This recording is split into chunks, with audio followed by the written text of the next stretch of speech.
Good evening, ladies and gentlemen. This is the Hillbilly Think Tank, and I am coming at you live from Tunnel Hills in Hardin County, Kentucky, where I'm running for magistrate in District 3. And here in District 3, we know that life, liberty, and the pursuit of happiness is what our whole democracy and republic was established upon. And anything that steps in to stop that is anti-democratic and it's anti-American. So um, we've got a guest on here today. I'll let him introduce himself, and then I'll talk a little bit about what I did today before we take a deep dive into a horrible application of taking someone's life away from them unjustly, which is un-American. All right, you take it away. Hey, how you doing? I go by the name of Santana. I'm out here in Memphis, fighting the good fight. Um, Spencer Hillbilly Think Tank. Really big fan of the show, and honored to be on. All right. So today there were about 5 events that I made it to here in beautiful Hardin County. Started off in the morning, went to the Hardin County Cooperative Extension, and they had a plant sale and exchange day. Man, lots of people out there. It was really great. I got some good local plants along with some art, you know, heirloom plants for my garden. And I think my garden is about to get exactly where I need it to be for survival now that all of our food is becoming so expensive. I'm going to try to grow as much of my own. And like I said before, I'm going to be a locavore this year once I get this thing truly rolling. Got chickens in the backyard, giving us plenty of eggs, a couple roosters to cull once or twice a week for protein. Yeah, we're on a roll. The bees are That's buzzing. It's, pretty good. that's So the way to that go. it's where we've got to go, right? Yeah, So after that, I rolled over to the American Legion, where the Combat Veterans Motorcycle Association was having their spring fling. Went to reapply for membership there again. Hopefully, I can rejoin, get my old vest and patch back. From there, took my niece and we rolled over to the American Legion's Party for Veterans, since this is um, Armed Forces Day. And, want to thank everyone who served, just like I know Santana served proudly in this nation. Similar uniform to mine, as we were both Navy men, Navy combatant men. And we went down to Freeman Lake in Elizabethtown, had a great picnic hosted by the American Legion in District 4. And yeah, signed up there. Since I'm already a member of the American Legion, I want to also join the Sons of the Legion, since my dad was a lifetime member of the American Legion. I like to be dual cool. And then I decided, hey, I might as well be triple cool and join the Legion Riders. So got applications in for that. Now that my kiddo is 14, I'm gonna get her to become part of the American Legion Auxiliary. And yeah, we had a good time there. My niece won quite a few stuffed animals. There was a bouncy house, live band. I mean, they really went all out for us. Free burgers, free hot dogs. And I even got 2 coupons for free meals at Penn Station. So after a full 12, 14 hours out, yeah, Penn Station just filled me up. Well, from there, let's see. There's so many things going on. I know we went to Glendale to their spring fling. Glendale is just a wonderful small town here in Kentucky.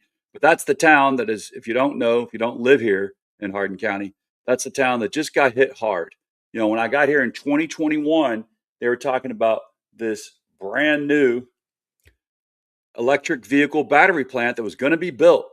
Billions of dollars were invested, and the government, gave this money for it to be built in order to build electric vehicle batteries for Ford's top of the line electric vehicles, such as the Ford Lightning, the Mach yeah, let's see, was it the electric Mustang and other vehicles that Ford was making. We know that as soon as the orange buffoon came into office, he slashed and burned all EV incentives and also cut all of those regulations that were meant to force all vehicles to be more economical when it comes to fuel. You had to have a much higher miles per in future. Basically, it was incrementally going to be increased so much that it would have been very inducive to have an electric vehicle. I've got an electric vehicle. I've got a Chevrolet Bolt that I've been driving since 2022 and love it. Got over 100 some thousand miles on it now, maybe even 130,000. And yeah, I love not being a slave to the petroleum market and not having to be a slave to OPEC, not being a slave to American petroleum. So I feel good, confident every day that I'm helping out this land to have free, clean drinking water. I know that I'm not polluting the air, so my kids aren't going to have to wear respirators, in the future if everything goes my way, which it's not due to what happened. So Glendale got hit hard. Only 3 months was that plant open, and then it shut down just recently. And we know 1,600 people lost their jobs. Now, Ford's promising that they're going to make that plant into electric battery production facility and that they're going to hire up to 2,100 people when they turn it around. But all these batteries are going to be for data centers, not for cars. And that is an absolute travesty. That was a lot of fertile farmland. We're talking hundreds of acres of farmland that went to make this monstrosity out there that ended up not being it ended up being a bit of a boondoggle. So we know that Blue Oval SK pulled out, and Ford now they're saying that they're going to make something of it, but Glendale was hit hard. You know, they had some real growth, just like this whole county did, and that's really been hit hard, and that's going to be biting us in the buttocks when it comes to our land valuation. And my property went from being 225,000 when I bought it in 2021. I think it's now valued at 270. But can I really sell it for that now that we're not having all these people moving in to keep building and producing at that plant? That's the question. And that's something that the fiscal court, which I am trying to get elected to, and I would love you to vote for me, that's the big issue that we're going to have to deal with. So I think that's something that like a lot of towns in America like face today is they have this promise of jobs, right? That hey, if you give us the tax breaks and then you have your taxpayers pay for our infrastructure to build this thing, like, and then they will come, right? right. And often the Well, taxpayers are the ones that are left holding the bag. and but the thing was, they were actually coming, and it was actually, it was going to be something. But we saw how the votes went, um, and that just really, a week before they announced the shutdown, I had promised here on air that I was going to, if elected, I was going to spend my money buying the Ford Lightning to support our local economy. But look what happened. So anyway, after those four events, the last thing I went to was in Cecilia. The fire department there was having a picnic, some good old country fried chicken and other, I think it was barbecue sandwiches, along with an auction for St. Jude's. They've been raising money this whole month or more actually for St. Jude's, and the fire departments around here do an amazing job of that. Matter of fact, they even, as I announced last night, came by the house with the lights flashing, which made the dogs bark. But I actually gave them a donation, and I did buy, let's see, I bought at auction a Browning pocket knife, which I was disappointed to find out it's made in China, but hey, there we go.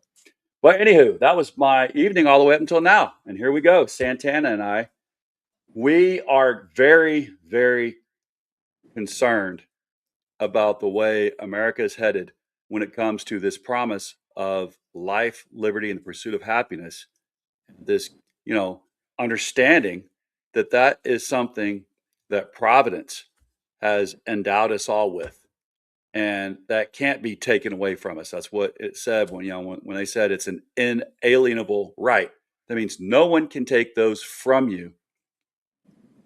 You are born with those rights. They're innate. They're deep in you.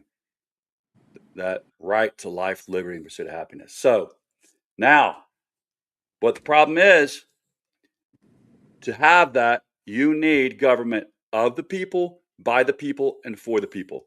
And with the kakistocracy, this oligarchy of the Epstein class, we've got a government of the gentry, for the gentry, and by the gentry. And by that I mean all the oligarchs like Musk and, Peter Thiel. They're the ones that everything is being built for and all the favors are being done for. So now, why does that matter? Well, we're going to talk here about how there is a man down in Memphis, right, Santana, whose life is about to be taken from him. And the evidence points to the fact that this man is innocent. Now, I remember back when I thought I was, a raging conservative only. And my dad tried to educate me. And he's like, son, it'd be better that 10 people that were guilty Go free. go free. Yep. Than, one person that is innocent be executed. So let's take a little gander here at about how often it's estimated innocent people are executed. And it's actually more than 1 out of 10. Evidence supports this. Let's look at the evidence real quick. So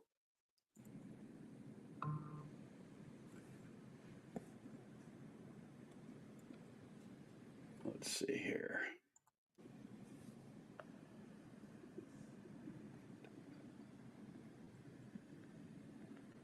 Significant risk and error. So let me go back up on that just a little bit. All right, here we go.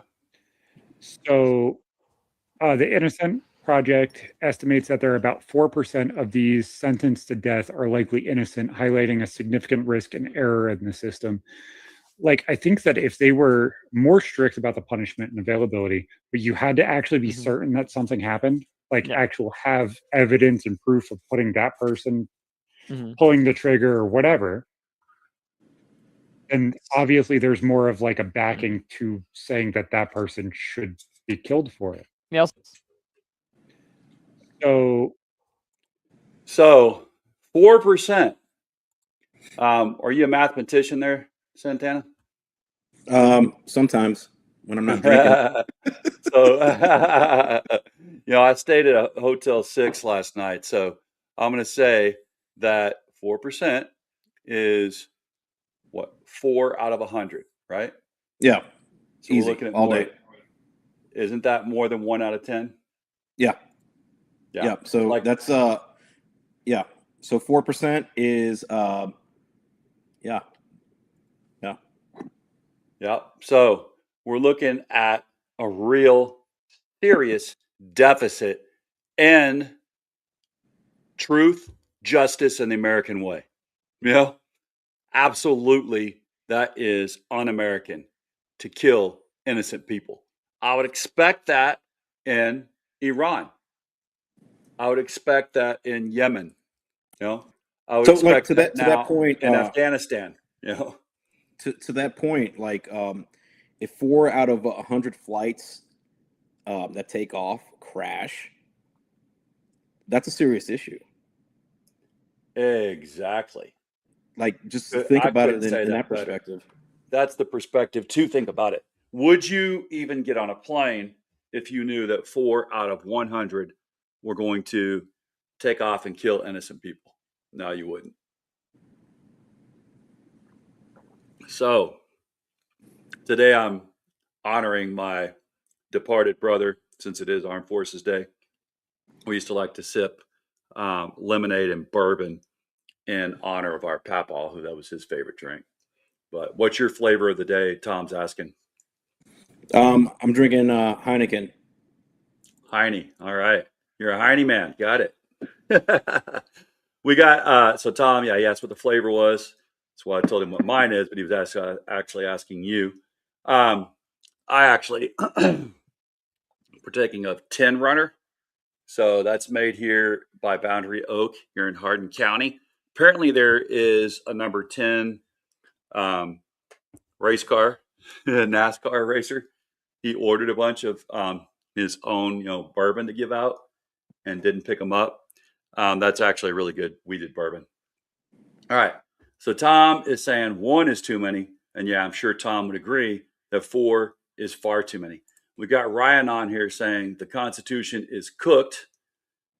And Ryan saying we're witnessing the end of democracy. So, we have got to uphold the Constitution. That's what you and I both swore an oath to. 100%. Yep. My loyalty is to the Constitution. It's not to an elected leader. That's the difference between us and other forms of government. We have fealty to the Constitution. The Constitution recognized, and the founding fathers recognized that they did not set up a perfect system. They knew that it had some warts, and you have to keep on burning off the warts. But instead of burning them off with, by having a frequent revolution or civil war, they made it possible for all of us to bloodlessly go petition our government for grievances and, enact change. They also made it to where it wasn't easy to willy-nilly change the Constitution, but we can actually go to the ballot box now free. We're going to talk about how right now the Supreme Court is trying to limit the extent of power that minorities have at the ballot box once again.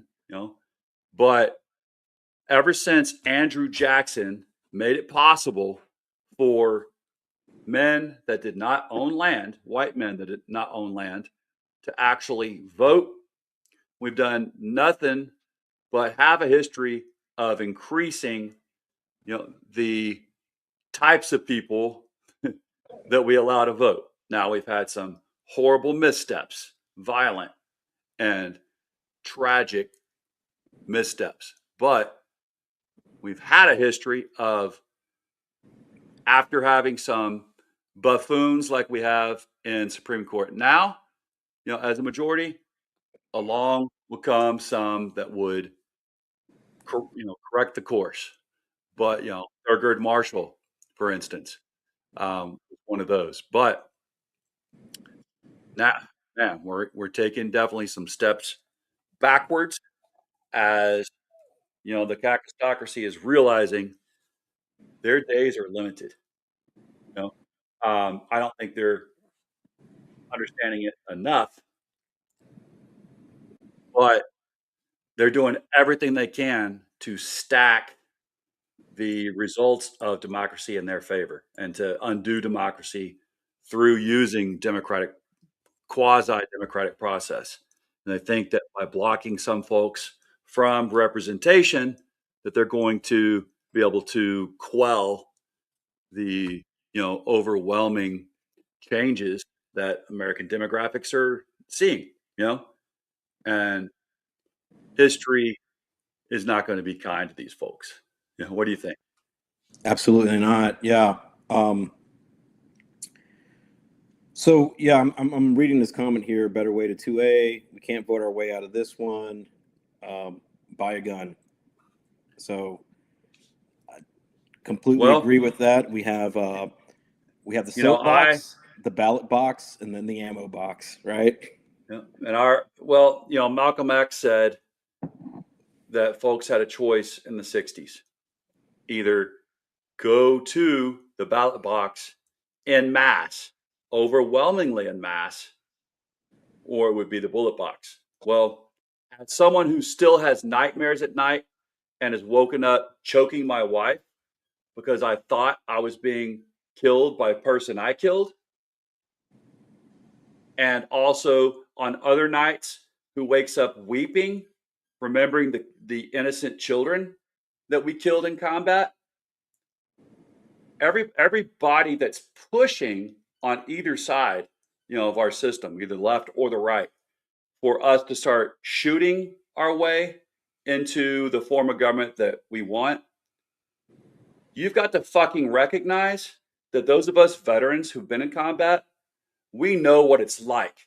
We know the fucking hundreds of years it will take for that terror to leave our conscience, for us to expel this evil once we start killing each other. It's, our kids aren't going to have a bunker to run to. So, if we think that it's just going to be adults that are going to get killed, we're highly mistaken. And if we think that no innocent people will be slaughtered, we're highly mistaken. And every civil war, the good guys and the bad guys kill the wrong people. And then they can't fucking sleep for the rest of their life. And then many times they end up taking their own life, So I'm a veteran who has a brother who took his own life after surviving losing his leg and hand. So I know the fucking tragedy that people are pushing for when they say, hey, man, and this is, let's start killing each other, in order to change the government. No, we all have to drag people to the polls. Yeah. We've got a primary that's going on right now. I already voted in it days ago, but the official primary day is the 19th. We've got people who aren't being given a voice, and they need to be given a voice. They need to be platformed, and we need to choose folks with not just integrity, but with fucking cojones, that will fight this system and change it the way it's designed to be changed. Yeah, absolutely. I agree with you 100%. So every single peaceful option that we have needs to be exercised, right? And that is civil disobedience, which is we're seeing a lot more of these days, right? And then our peaceful nuclear option, which is the general strike, right? And then the next piece, we have to do that, is not just voting. Democracy isn't just voting. Yeah. It is civic action. Correct. It is amassing ourselves and to redress grievances. That was written in there, that we have to do that. But like I say, I just don't want any more fucking PTSD nightmares. I'm working hard as I can to get over the last 2 wars that I've been in. I'm still trying to recover from getting my brother to join the military twice and him taking his own life. So anyone who thinks, the first option or the current option that we should go full bore for right now is killing folks. Well, hey, if you maybe have a psychotic personality that doesn't fucking get bothered by killing people, which some people do, they make great soldiers because you can just fucking kill anybody and never have a nightmare about it. But if you're not that guy, then when it's all fucking over and you've killed your neighbor's kids and the wife and husband, you're going to have some PTS fucking D, That's just the way it's going to be. So I really hope that folks realize it's time that there's only what? You mind looking it up on your side? What percentage of Americans actually vote in midterm elections on average? We've had times when it's been different, but we've got, if we're just going to turn out on the normal numbers, then yeah, we're just saying, we really don't give a fuck as long as we can play our video games, watch reality TV, and we'll just let it fucking go its course and let the cacistocracy do whatever the fuck they want, then those lazy fucks should not be surprised when people do start, using the Second Amendment, but people have got to quit being lazy when it comes to democracy. Get out in the streets now and then get to the polls this month here in Kentucky and in November.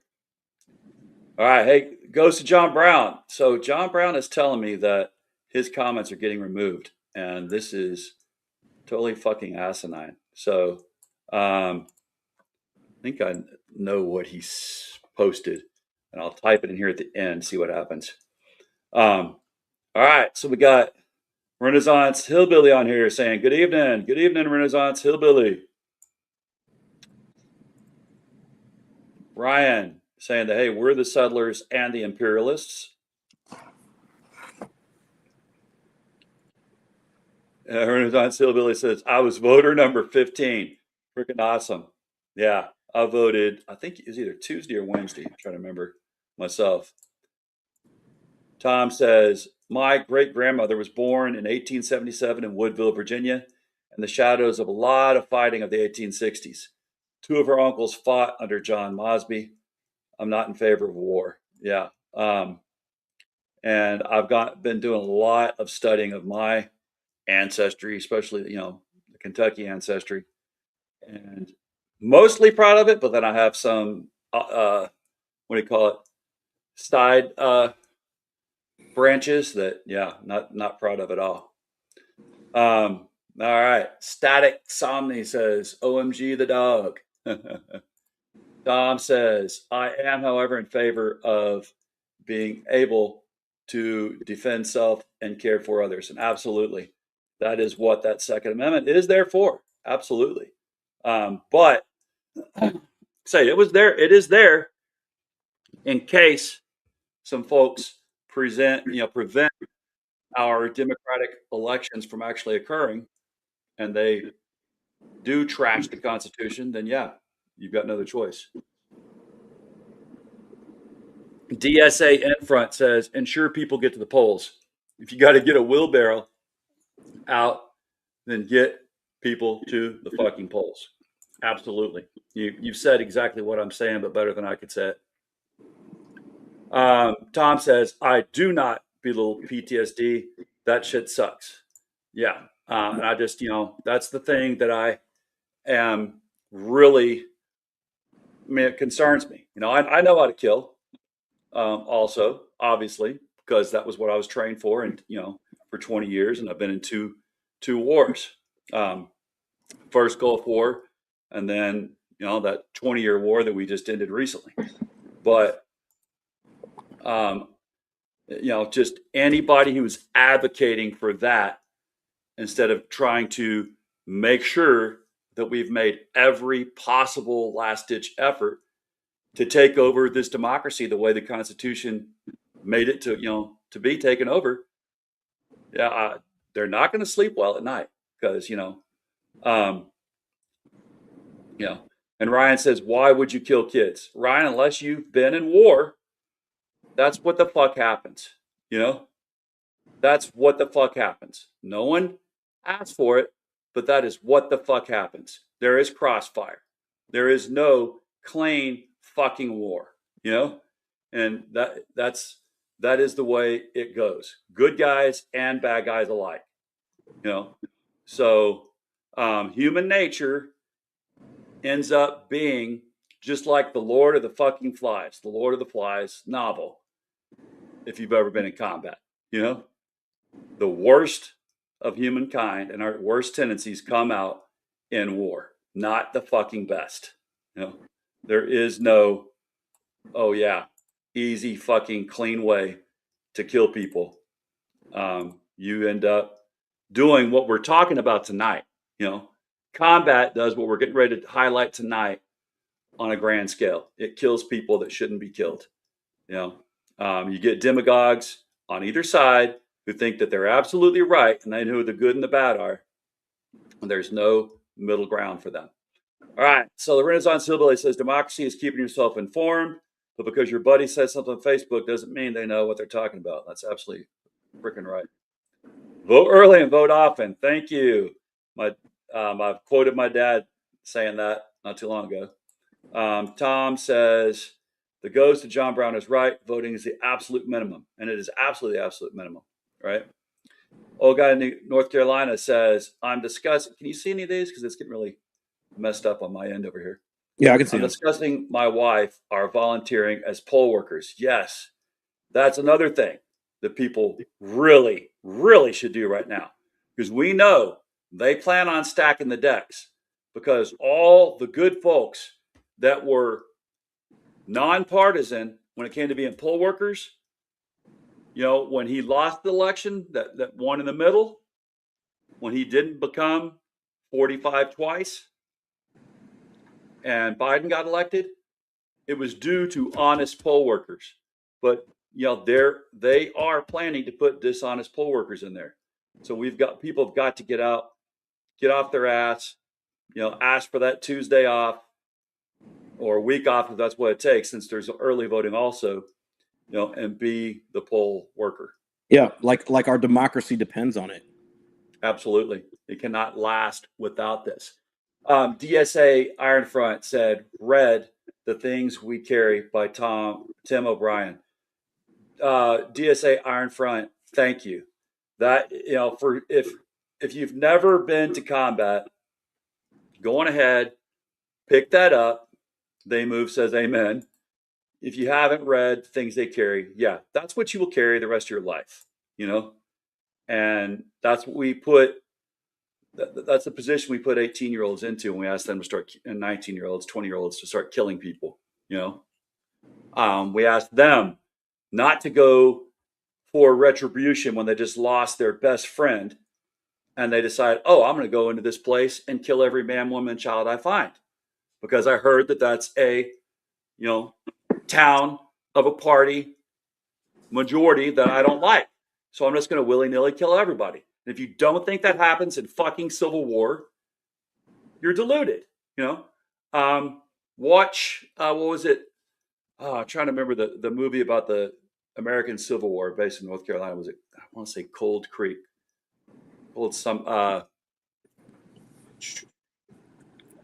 Man, I was talking, if you remember, this character tried to leave the southern side, tried to make his way back home, and all along the way he witnessed the atrocities of both sides. The Northerners and the Southerners treating each other absolutely atrociously and thinking that they had the holy right to do it. So again, that's what we just got to really look at. All right, but we came on here to talk about this. So let me play a little clip of what we're here to talk about, which is, life being taken from folks, from those 4 out of 100 folks that are innocent. So, and where you are, Santana, we'll play this, then you can talk about what you know more about it. The man you see here is named Tony Caruthers. He will be killed by the state of Tennessee on May 21st. Before the state carries out this irreversible punishment, it must answer the most basic question.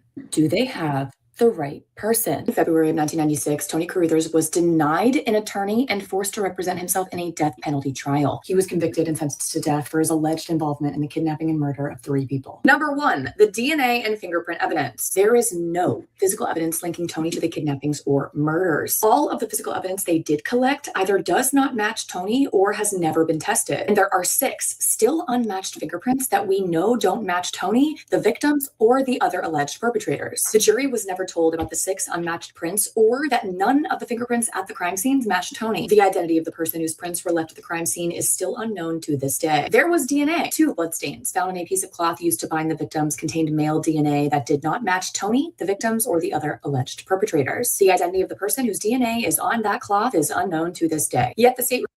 So before we go on, what the fuck? Sorry, I should have said whiskey tango foxtrots. They don't, start kicking me off here. But what the heck? What do you think there, Santana? What do you know? Yeah, so I mean, DNA evidence is it's crucial, right? I mean, they use it to convict people all the time. The Innocent Man Project uses it to exonerate people, and like all the facts aren't being considered in this case. They weren't when it was tried.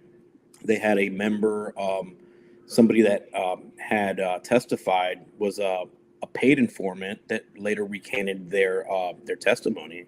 And that happens all the time. Yeah. Because often those informants are folks who have committed crimes. Yep. And this is their way, to get out. Yeah. That's their out. So they'll make up a story to get themselves, out of the news. Yep.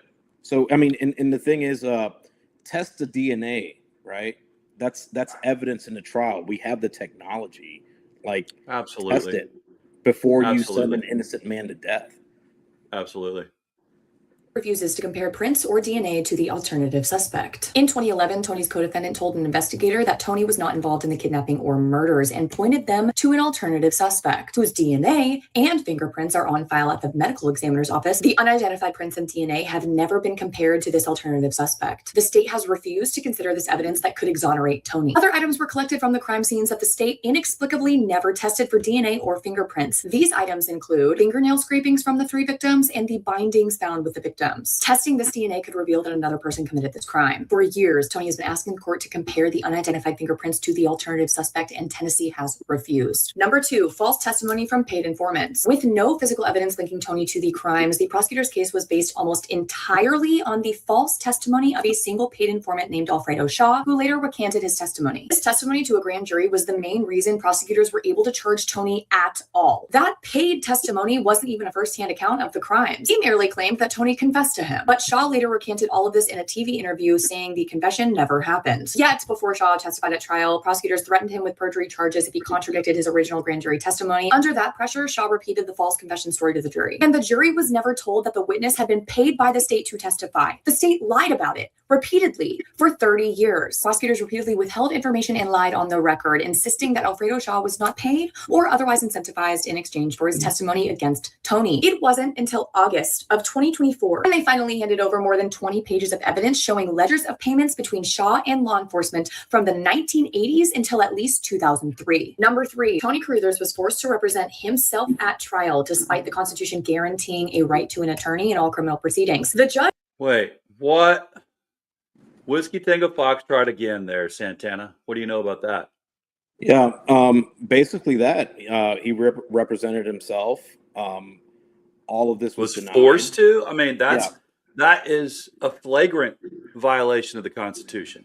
Yeah. I mean, you cannot violate that part of the Constitution. Yeah, and the way that I see this, right, and this is a heavy-handed miscarriage of justice. This is basically Tennessee reinforcing Jim Crow, right? There's no other way. There's no other way about it, It's way around heavy-handed, man. Forced him to represent himself in a death penalty trial simply because he became frustrated with Tony's repeated firings of appointed counsel. Tony's severe mental illness contributed to his behavior with his attorneys, but that does not mean that he waives his right. Repeatedly firing counsel while still requesting an attorney does not waive your right to one. Nevertheless, he was forced to defend himself alone. One of those lawyers, William Massey, later testified, quote, "I'm watching a man trying to defend himself in a death case. He wants me back aboard. I'll come." And they wouldn't.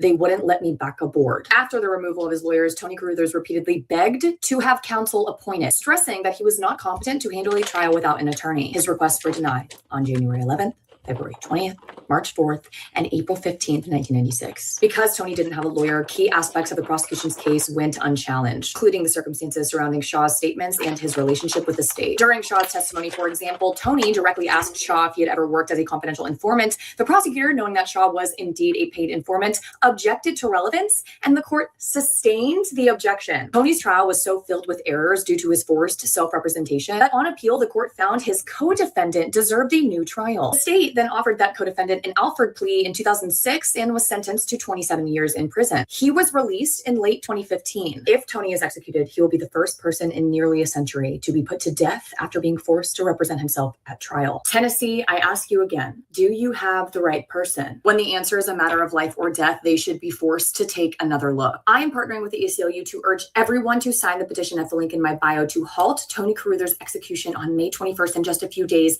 and test the forensic evidence. We are delivering this petition to the governor's office on Monday, May 18th. Make sure your name is on it now. Lawyers on his team are doing everything else, working day and night, and they will until the last minute. Share. So, I mean, 1996, man. This is a long period to have a miscarriage of justice. Absolutely. Right? My gosh. And it wasn't like DNA testing and sequencing like in its infancy back then. Yeah, but I mean, you've got it now. But it wasn't complete infancy. I mean, it was really getting to be a fairly common thing by 96. If I remember correctly. That was, it was more and more people like, oh yeah, we're turning things over because of DNA. So, this is just, the cherry on top of all the things that are happening here in Tennessee, especially in Memphis, right?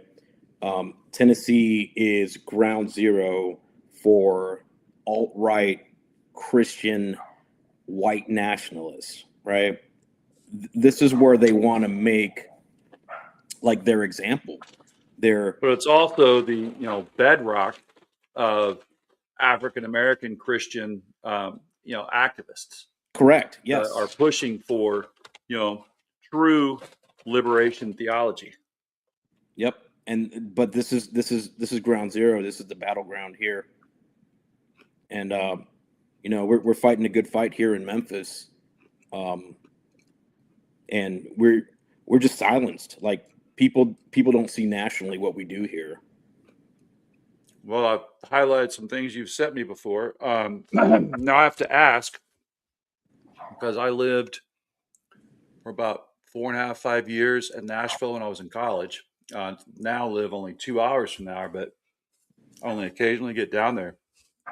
That I know is a very diverse city also. Are there things like that going on in Nashville that you know about, or are you just too far removed from it to know? So Memphis is very unique. It's a very unique city in Tennessee. Yeah. I know you got the Mississippi Delta right there that has had, correct. Quite of its own congruent history with yours. Yeah. Yeah. And I mean, we've teamed up with a lot of things with people in Nashville with actions, but it just our legislature it just beats down and punches on Memphis. And like the attitude in Nashville is like, hey, Memphis is horrible, like they're not a part of us. And then Memphis is like, hey, we are on our own. And we have a saying in Memphis is Memphis versus everybody. And I mean, yeah, well, it's obviously that way now. Yeah. I would predict that the next place they're going to start trying to go crazy is Nashville. But of course, which one has the bigger tourist destination cachet? That's Nashville now, right? I mean, I know Memphis still has some good tourist cachet, but not quite what Nashville has become.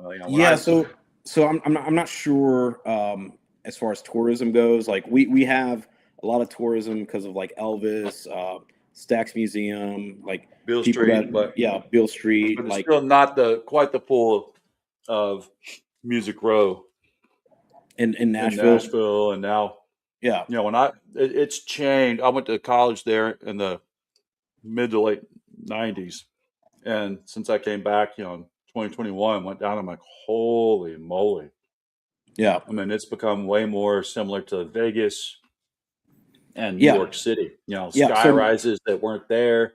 Um, Nashville's so, more like redneck Vegas, right? yeah, They call it Nash Vegas. but still with a lot of diverse folks. And it's a very blue city. Like they haven't Yeah. had a Republican mayor in decades.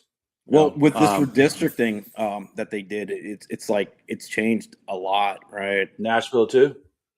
Yeah. So um, the part of the part that I live in is in the same district as Brentwood, Tennessee, Oh, oh, oh, which is which is like the richest. south of I yeah, know.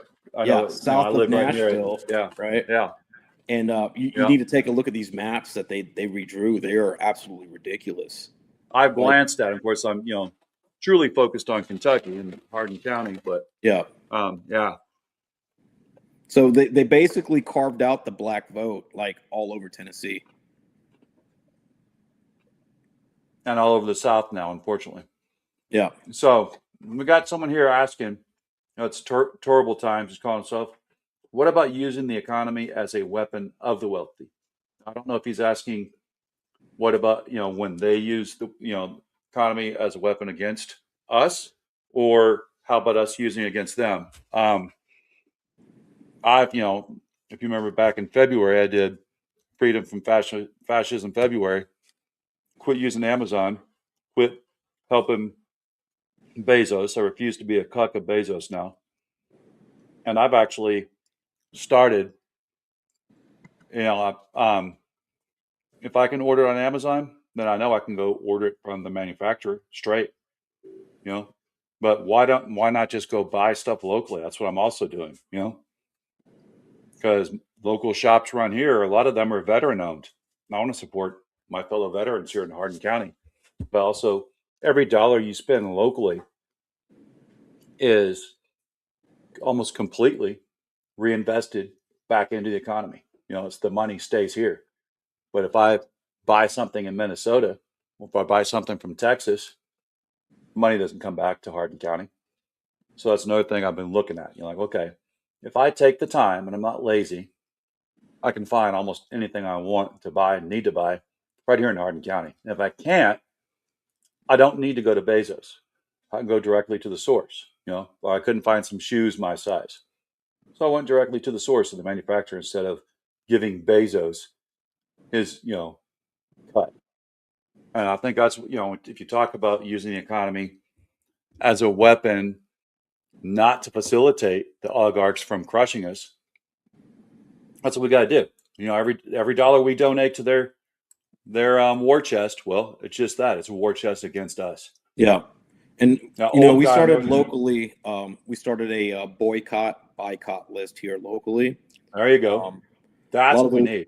yeah. So a lot of the local activists have a running list. And people look at it like, hey, these are restaurants that are for freedom, right? Not for Yeah. occupation.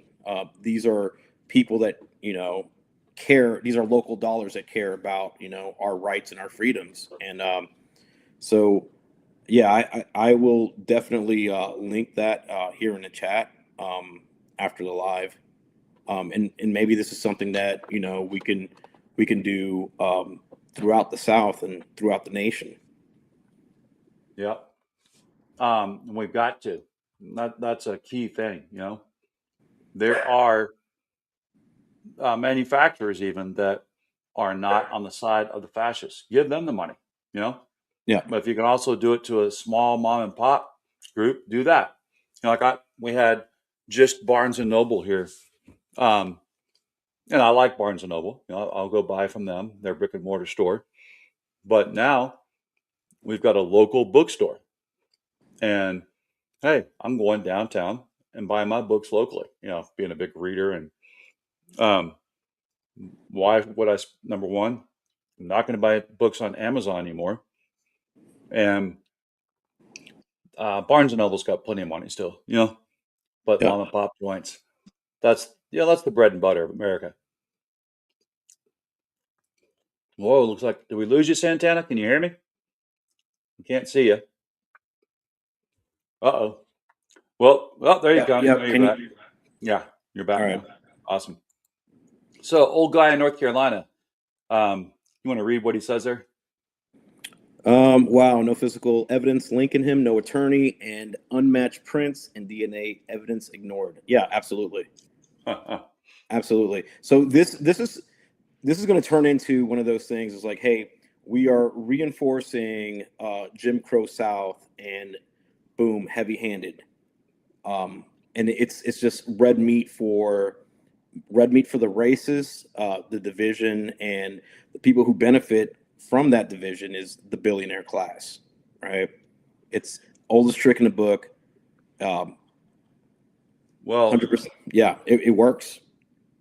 John Brown, there goes to John Brown there saying the justice system in Tennessee and the South as a whole wears white robes at night and black robes during the day. And it is time to vote them out.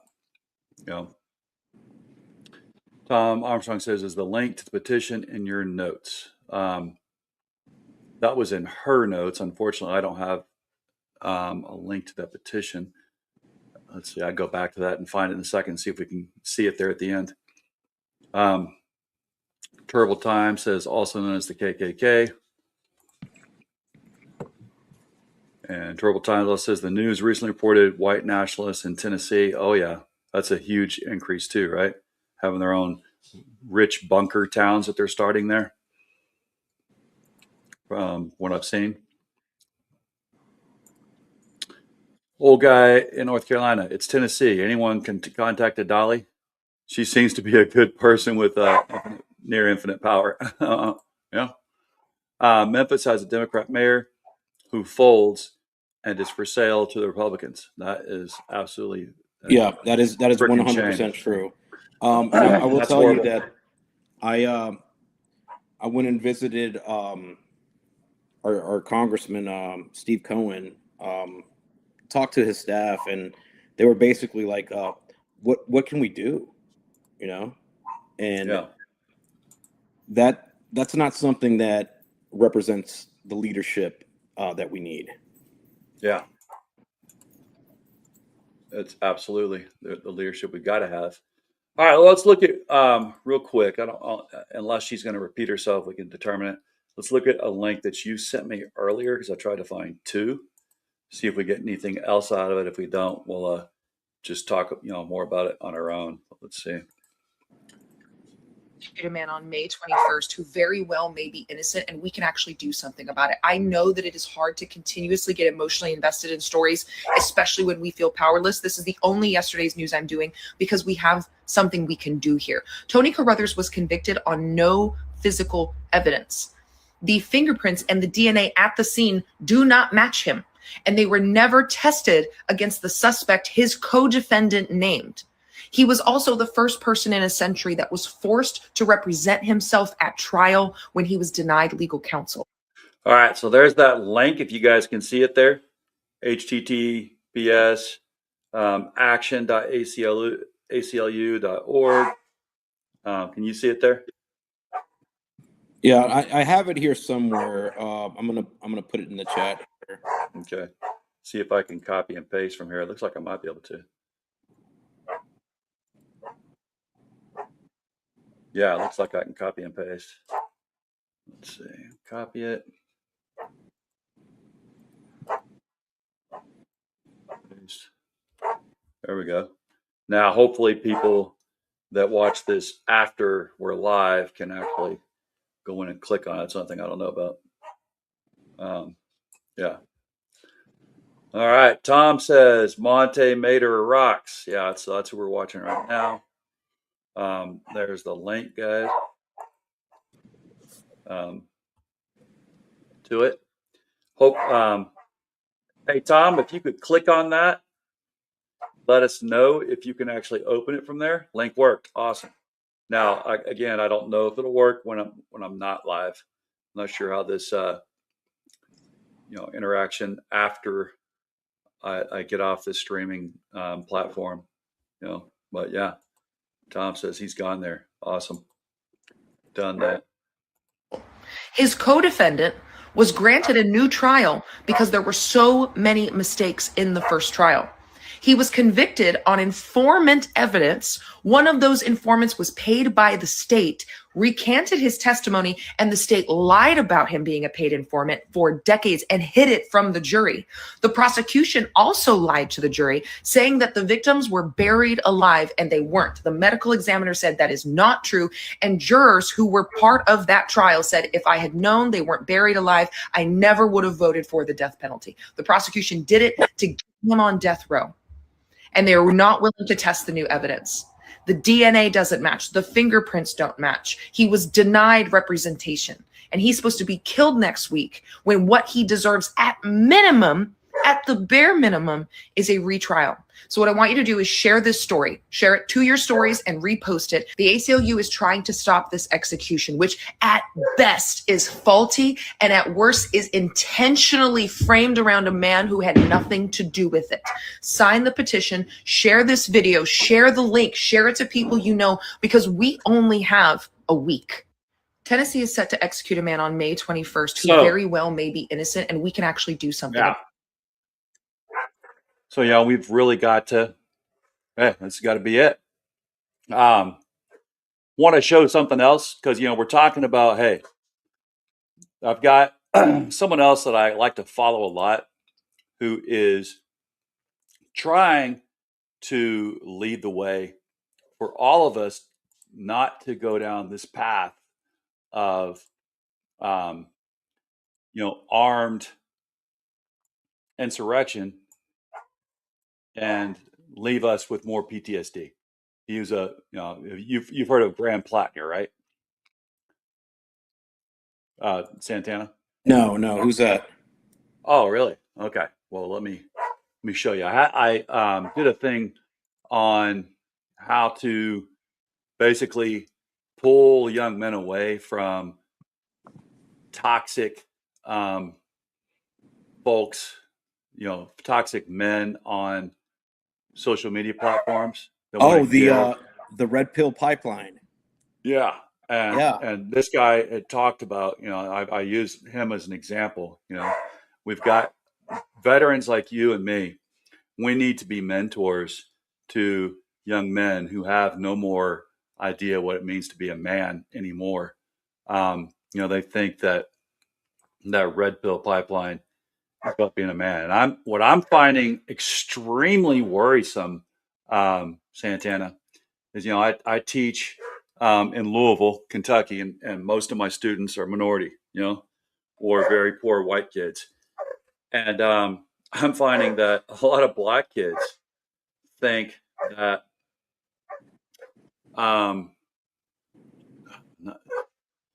what is it? Something USA. The guy that was killed not so long ago. What was his platform called? Yeah, the Tipusa. Yeah, that Tipusa is really good entertainment, and that's one of the actually thinking he was a cool guy, and so that just blows me away. The comments made about not getting on an airplane if there's a black pilot, or not getting a surgery if it's a female black surgeon. I'm like, what the F? Yeah. So I mean, so gullible.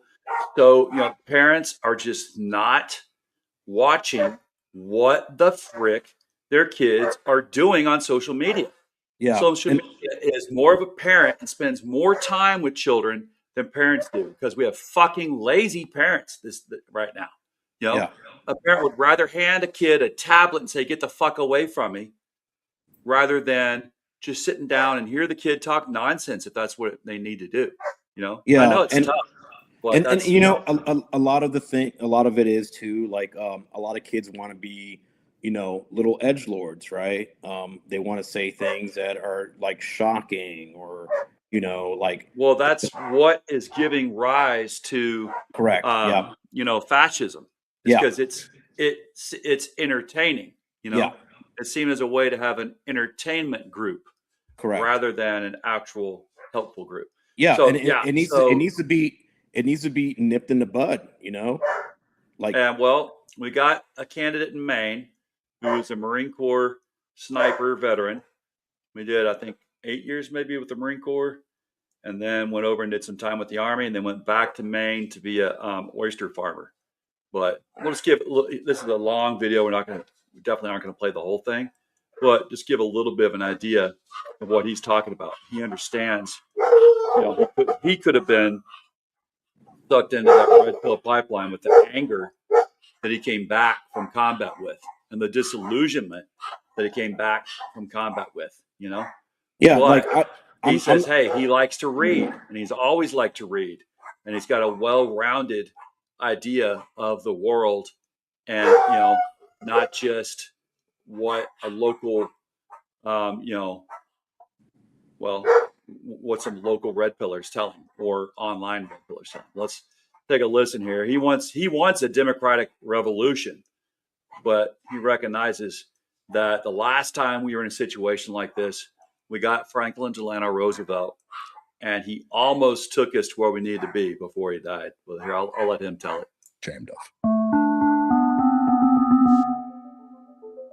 In Maine, there's a candidate for Senate who's electrifying the Democratic base and worrying the establishment. I did 4 infantry tours in the Marine Corps and the Army.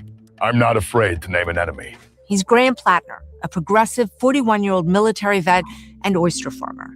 His pitch of starting a working-class revolution and a savvy social media strategy has seen him surge in popularity. But he's been dogged by controversy in his short time in the national spotlight. Hey all, it's Graham here. As you've probably seen, there's a story that's broken about comments I made on Reddit in an earlier part of my life. I am sorry, but it does not in any way reflect who I am today or the beliefs that I hold. Now that his primary opponent, Governor Janet Mills, has dropped out of the race, Washington Democrats are pinning their hopes on him to help win back the Senate in November. Nothing brings people together like wanting to beat Susan Collins. Is he ready? I sat down with him to find out. Not a bad interview setup. Here's my conversation with Graham Plattner. Thank you so much for coming to New York on this gray day. But I guess you're used to it in Maine. Yeah, well, I mean, a little bit. This is nice, though. Yeah, and nice. At least we're inside on a rainy inside, day. exactly. Yeah. We're not out in the elements as you normally are. You are now the presumptive Democratic nominee for Senate in Maine after Janet Mills dropped out. Your opponent, Susan Collins, is viewed as, I think, one of the most vulnerable GOP senators up for re-election. I'm sure you know this. A ton of cash is about to drop. Oh yeah, into the race on both sides. Are you ready for prime time? Yeah, I mean, at the point, I'll be entirely honest. Like when we set this thing in motion back in August, the entire idea was we wanted to build a different looking politics in the state of Maine. Frankly, it's based around like community organizing. I'm a firm believer that organized people is the only actual place of power to conflict with organized money. And in our society, money is very organized. So that's what we were just talking about, right? Oh, yeah. So, I mean, we have to organize, build community, if you want to, in the South, bring back what, the type of Democrats that I want to see brought back, which are the FDR Democrats. He describes himself as being an FDR Democrat. And the folks that I know here in Kentucky that really know what it means to be a Democrat, they remember what their grandparents, like my grandparents, told them about what Franklin Delano Roosevelt did, for Appalachia, for all of Kentucky, during the Great Depression, how the people were dying in the streets, literally. We killed, did you know that we killed almost every single deer, antelope, elk, rabbit that there was in the United States during the Great Depression? Yeah. And there's a big disillusion in the prepper community that, hey, everything's okay. You can just go out and hunt for your food, go out and fish, and everything. And I thought that was true. until I thought that was true until I visited the Rocky Mountain Elk Foundation's museum in Missoula, Montana, when I lived in Montana, and learned that statistic. How we almost killed every single one, and we almost also wiped out all the waterfowl. In the USA, there were guys that would go out and take 5-gauge shotguns and just blow away whole flocks of ducks and geese that were sitting on the water, and they would do it with 10 shotgun shells in a shotgun. That's when we started having choke limits, and then limits to how many shotgun shells you could have in a shotgun. It was all developed to counteract that, and I just didn't realize that. So we don't want to go back to that, but to not go back to that, we've got to get leadership in there like FDR and like the FDR Democrats, and that's what he is, and that's what he's talking about. So let me just see if he'll dive into it. If not, I'll just describe more if you're not familiar with it. We set out on that. We were hopeful. We thought it was going to work. It's, of course, worked in a pretty spectacular fashion thus far. We're just going to continue doing exactly that. We're going to continue doing the public events. We're going to continue focusing on the field organizing. And we knew that all the money was going to come. We knew that we're up against the establishment of the American political system.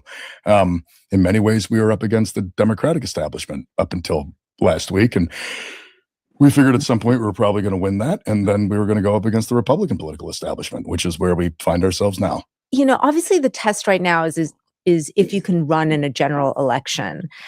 And so, I want to ask straight up, because there have already been quite a few controversies, and we're going to talk about that a little bit later. But the GOP is going to dig up everything and more that they can. Yeah, and probably lie at some point. Is there something new you want to get ahead of? No, I mean, I've lived my life. I've been there for the whole thing, and because of that, I know what I've been through. I know what my behavior has been. I know all of it. And there's a reason that even after however many months that was, October, when they dropped the opposition research stuff on us, and the whole time there was always this oh, there's more coming. And I was like, I don't know what this more is going to be.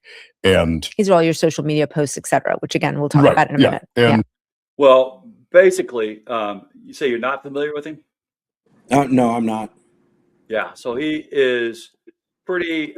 He's very, very serious about taking America towards the position that FDR was trying to get us to, and that he was doing a good job of. And of course, we know that the Republican Party, ever since FDR died, they've been trying to dismantle every single thing he did to lift up the average working American. They want to get rid of Social Security.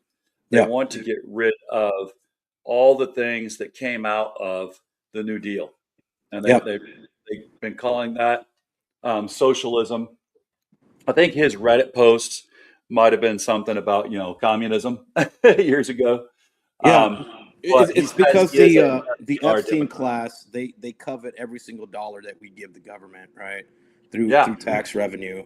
Well, they're the biggest, welfare queens that there are. Correct. Look, Musk and Thiel, Palantir. That's how you say it, right? Those are defense contracts, right? And who pays for those defense contracts? It's our tax dollars.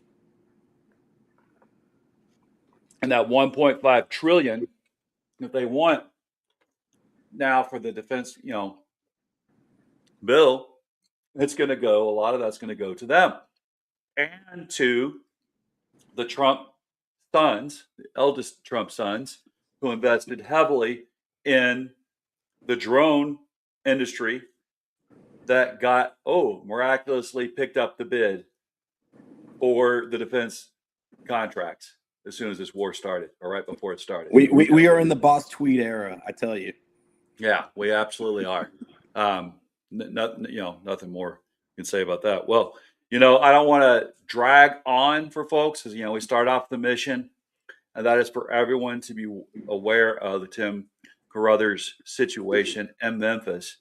And my final question for you is: are you still under siege there, as far as having brown shirts in town, or what's it looking like? Yeah, absolutely. Um, Tennessee Highway Patrol is part of the task force. They're working with ICE. National Guard, they have 40 personnel right now assigned to ICE operations. HSI, anything that is federal is definitely part of the task force, which reports and works with ICE. So, yeah, we are under occupation here. They are still raiding houses. They are still kidnapping people that look like me and putting them in camps. Well, there is a kid that was just about to graduate from high school, JCPS, and I teach in JCPS, and he is now in the ICE detention facility in LaGrange, Kentucky. And that is, to me, just an absolute travesty. I don't even know if he speaks Spanish. That's what gets me. I went to my my local pizzeria and picked up a pizza.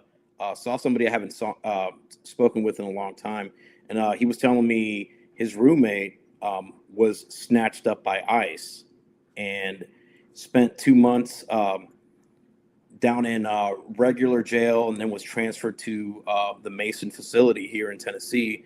And he's still standing by to see what's going to happen with him. Like no trial, no warrant, no anything. He was just gone, snatched Well, up. I only live 35, 45 minutes from Churchill Downs, and that industry is not going to do well if all of their track workers get deported, and Yeah, you're going to have a lot of millionaires pissed off and really saying their mind, and changing their tune, and that's what gets me. It's like, who wants to shovel horse shit? Now, I like the smell of it, but do,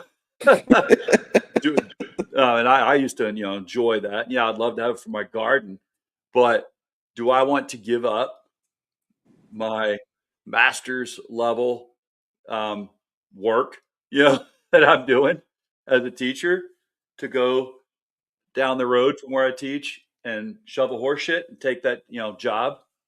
you know, not the teaching pays great, but boy, it sure pays better than shoveling horse shit. You know, yeah, um, and that's just what I think folks really need to realize. And yeah. It's capitalism off the rails, right? Like eventually you end up eating yourself. You know. and that's I'll just say out loud what it was that um, John says. He keeps getting kicked off here for saying, but that was, hey, either the rich or are going to basically check themselves and allow us to check them, you know, or we're going to eat the rich. Yeah. And yeah, I mean, I don't see why that comment needs to be taken down from this platform, but you know, the truth is the truth, you know. Yeah, he says we can either tax the rich or eat the rich. It's their choice, and their puckers won't save them. So, yeah. um, well, man, it's been a long show. I really appreciate you coming on, taking the time to Thanks for having me. share a lemonade with me and bourbon and your Heine. And yeah, really glad to have you. And thanks for bringing this to our attention. An affront to democracy anywhere is an affront to democracy everywhere. So Absolutely. yeah, you're not here in Hardin County, but man, if it can happen there, it can happen anywhere, right? Yeah. So, all right, before we close off, Tom saying, if we eat the rich, we will go hungry after they're all gone. He says, horse shit. We'll find other food sources. Well, that's why I'm growing my own food. I don't want all the pesticides that I'm sure they keep on their yard. And so, y'all, it's again, we got to remember Kentucky's motto is what we built this nation on, and that is that united we stand and divided we fall.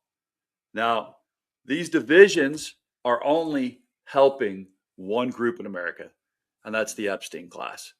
Correct. This thinking it's the left versus the right, or Republican versus Democrat. No, we've got to root out the guardians of the pedophiles. But at the same time, much as I don't like 91% of the things that Thomas Massey here in Kentucky votes for, I sure as heck appreciate the fact that he had principles enough to insist that the files, the millions of files, be opened to the public to look at, even though we see that they were mostly redacted, right? I also appreciate the fact that he went and pushed for everyone that was denied justice to be given justice. He also voted against the big ugly bill, and voted against, from what I heard, the all these ICE incursions we've been seeing. So yeah, he has libertarian principles I don't agree with otherwise, but I sure do agree with his stance on that.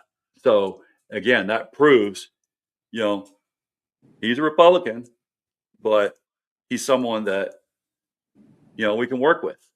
And that's what people need to get back to, realizing we can't have only one party dominating this nation, even though we got a president who thinks he's going to set that up. But that's not right. We can't even have two parties dominating this nation. Yeah. Well, our system was set up. If we don't have a parliament, unfortunately, if we had a parliamentary system, we could have more than two, but we were set up to have a bicameral, I guess you could say, system, just the way that our constitutional system was set up. Maybe we should look at some reforms for that, but that would take constitutional amendments, and a real heavy lift. We can't do that unless we all get to the polls. So again, let's don't be divided. We've got to be united for us, not for them. Don't let them gaslight us. And we recognize that if we love our brother as ourselves and our sister as ourselves, then we're going to, recognize that our neighbors are not the problem, and then we can love our neighbors as ourselves, stay united, and not be under the hills of the landed gentry, the kakistocracy. This oligarchy in a republic must fall, but our democracy in a republic must stand. Our constitutional democracy must stand. We must get to it and put it back in order through the marching in the streets, doing what you're doing, that good work you're doing there, Santana, in Memphis. And hey, together we can make it through it. But I don't want any more PTSD. Anybody thinks that that's the way to go, just go talk to, take some time, go talk to a vet that might tell you what it's really like. Or do like was recommended earlier, please read The Things They Carry by Tim O'Brien, someone who was forced into combat through the draft in Vietnam. And yeah, ask yourself if you think that it'd be any better if that type of thing or that kind of killing was happening here in America. No, it wouldn't. All right, y'all. Let's remember everyone deployed overseas right now and vote for folks who will bring them home. And y'all, bless your corazon. What does that mean in English there, Santana? Bless your heart. There you go. Some we say in the South. That's right. So, aromatic, evening, carpe diem. All right. Let's roll on and roll out. All right. Thanks for having me, brother. Thanks for coming.